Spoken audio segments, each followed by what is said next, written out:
class is all about modals, and I decided to use the method, the grammar in a situational context, because I believe that students will be able to learn much easier if we are going to inculcate some theme or a context into our lesson. And it may also attract their attention. And I also decided to use teaching grammar through text types, because I can use an expository text in order to highlight some forms, in order to let the students relate it to my lesson in grammar. And I also decided to use teaching grammar through inductive method, where I am going to let the students analyze the forms that I am going to discuss. So let's start now. So good morning, class. Good morning, ma'am. How are you today? Great. Great. I think you are now home already. So, class, I have some pictures in here. So, here. And all of the pictures that I have posted here is all related to those persons who is already falling in love with someone. So, have you experienced falling in love? Yes.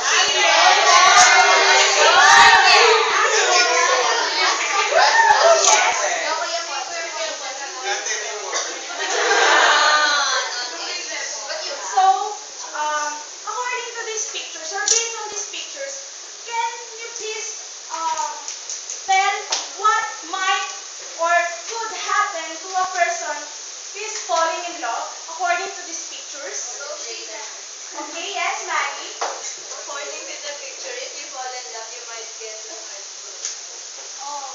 Yes. Another guess, let's try. Yes, Linwell. I think, ma'am, it should make you sleepless. Yes.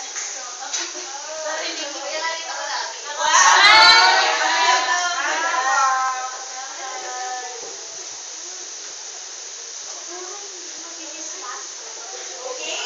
Other observations? Yes, Joycelyn. Falling in love could make your heart beat fast. Okay.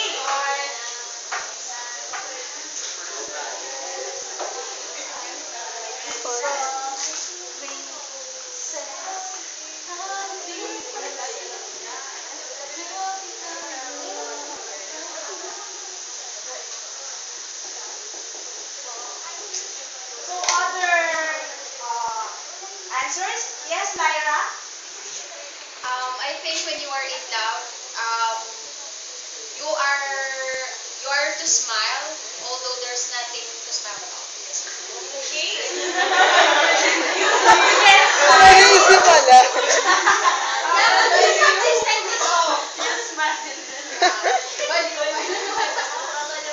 Okay, you can smile a lot. And lastly, how about this picture?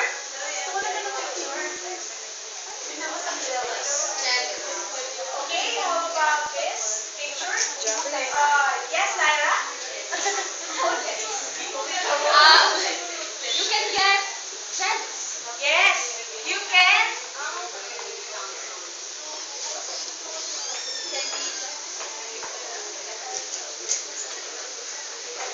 So, according to these pictures, these are all the things that a person can do or might possibly happen to a person who is falling in love.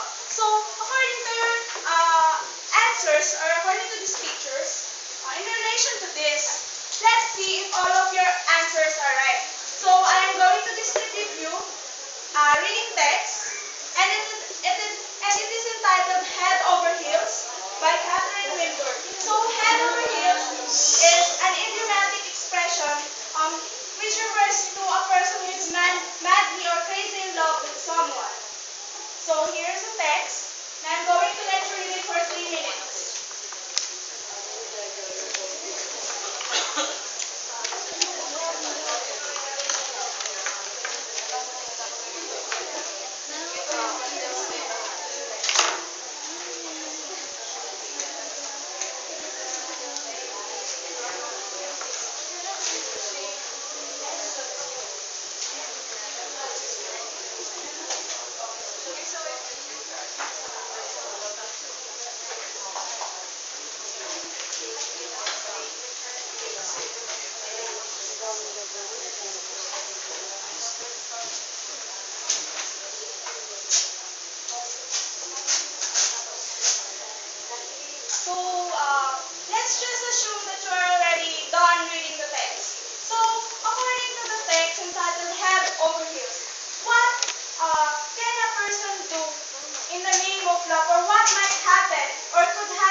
go, great.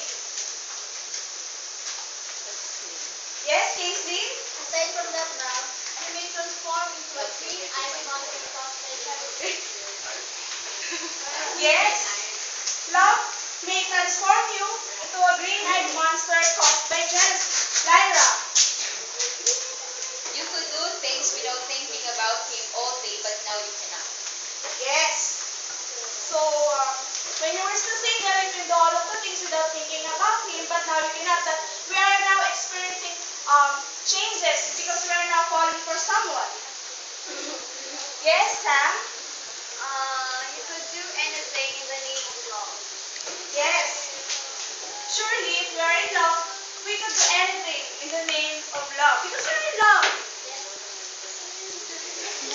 Because of love, we can do all of the things that we think that we cannot do. So, lastly, how about other answers? Rebecca? But remember, you can fall in love, but be sure to fall for the right person. Yes, so the text also suggests that if we are going to fall in love, we must sure that we must fall for the right person because, it's very hard to be broken-hearted and to fall for the wrong person. Gabas. Okay, so class, these are all of the things that might or could happen or a person can do when he or she is being head over heels for someone. So according to these italicized words in here, which are placed before the verb, what do you think these helping verbs are called? Yes, Josephine? Mom, I think they are called modals. Yes, they are called First honor. First honor talaga. Sa haba na exposure mo dito.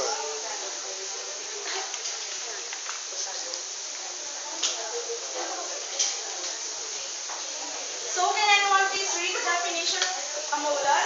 Yes, Sheila? Modal verb is an auxiliary or helping verb that alters the meaning of the sentence by adding shades of meaning or mood to the main verbs that it modifies. So some modal verbs are placed before the action verb. They serve as the helping verb and also modals are added to a sentence in order to express an additional information or mood to the sentence. Modals are also placed in the sentence in order to express a necessity to a possibility or how intense is the meaning of the sentence. So, in relation to all of the things, in all of the modals that you have presented in these sentences like might, could, can, and all of the modals that were highlighted in here, I am going to present you a table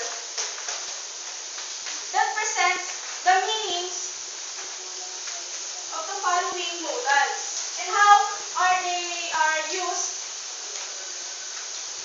in conversations or in sentences.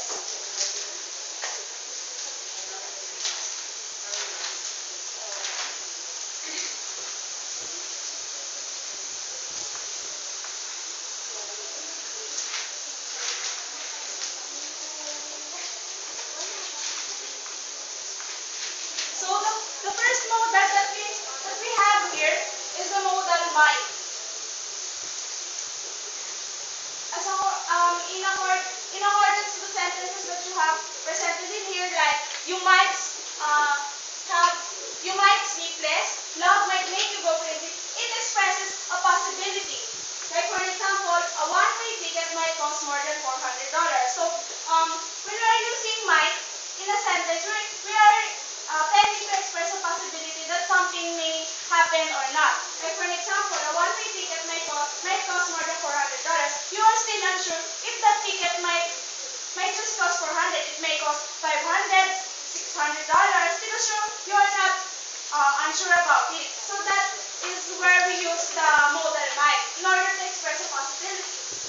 The next modal is may. May, like might, is used to express a possibility. Like a one-way ticket may cost more than $400. It can also be used in order to express or ask for a permission. Like, for example, may I sit here? Yes, Some when we are video using kasi may in a conversation or in a sentence, it is used for more formal situations where, for an example, you are asking permission from someone who is more superior than you or much older than you, or when you are using it in a formal context, you can use the modal may. It can also be used to express a possibility if you are unsure if something is going to happen or not. Then, if there is may, then we have also the modal can. Can is used to express an ability. Like, for example, she can speak several languages. And you can smile a lot. It refers to ability of a person or a capability of a person in order to do something. So we use the modal can. And it can also be used in order to express a permission or for asking permission. Like, for an example, can I sit here? Can also be used in asking permission. But the difference of using can and may in asking permission is can is used in informal situations. May is used for formal situations. Do you understand, class? Yes, ma'am. Then, if we have the modal can, then there's could. Could. Could is used in asking for a person for a polite request. Like, for an example, could you tell me where the bank is? Yes. And but the modal could cannot be used in order to ask a permission. So how is it different with the modal may and can? May and can is also it's just used for asking permission, which can be answerable by yes or no. Like, for example, can I sit here? Then your answer will just be yes or no. But when you use could, you're just asking someone for a command or for a polite request in order to ask someone to do something for you. That is where you use the modal could. Do you understand the differences? Yes, ma'am. And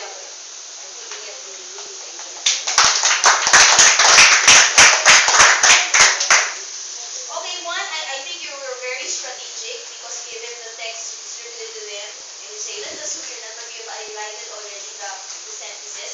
I was just thinking you did not make full use of the sentences you were able to elicit and the sentences you highlighted from the text. To make it fully text-driven, because you said teaching grammar through text types, instead of maybe using your new sentences as examples, you can always go back to love might make you go crazy.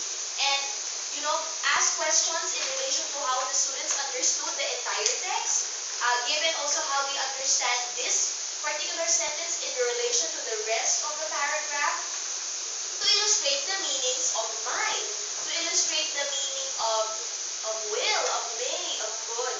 So you're not very selective in what you will be explaining because you just want to explain might, may, can, and could. But from the text, we were also able to highlight will, right? And there, will. Will is the only word not included in your table.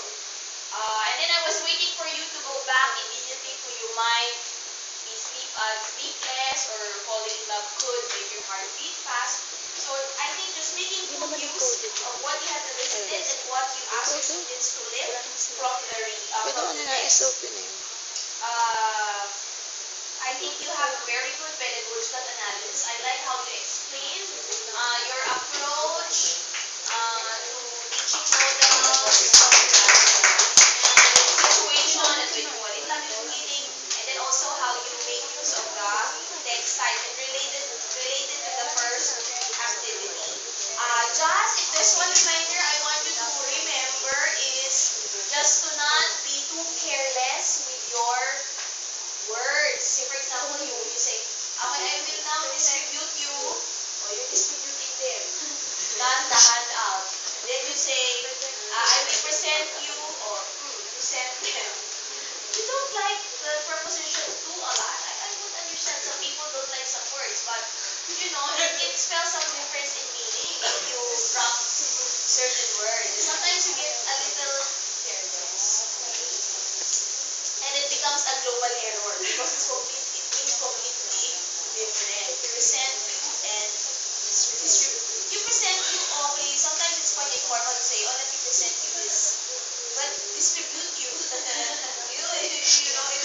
human trafficking pala. But yes,